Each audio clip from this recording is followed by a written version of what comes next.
Welcome to Penrose Learning, where we make understanding easy. I will explain how to use the ChatGPT Image Generator through official channels.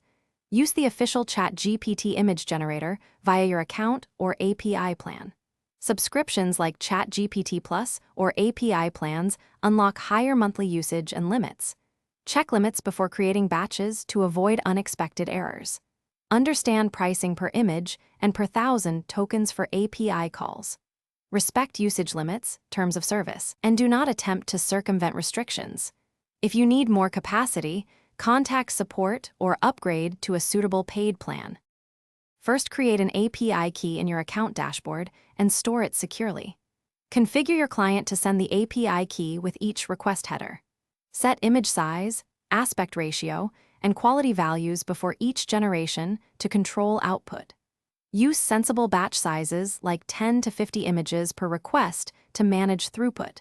Monitor rate limits and usage in the dashboard to prevent quota exhaustion. Rotate keys if compromised and use environment variables for secure deployments. Compose prompts that specify subject, style, color palette, and aspect ratio details. Write one main sentence, then follow with modifiers for lighting, mood, and camera distance. Avoid requesting copyrighted characters, private data, or illegal content in prompts to follow rules. Test prompts with low resolution first to iterate quickly and reduce costs. Export final images as PNG or JPEG and compress when needed to save space. Record prompt versions and metadata so you can reproduce or. Thanks for watching. If this was helpful, leave a like and consider subscribing. See you next time.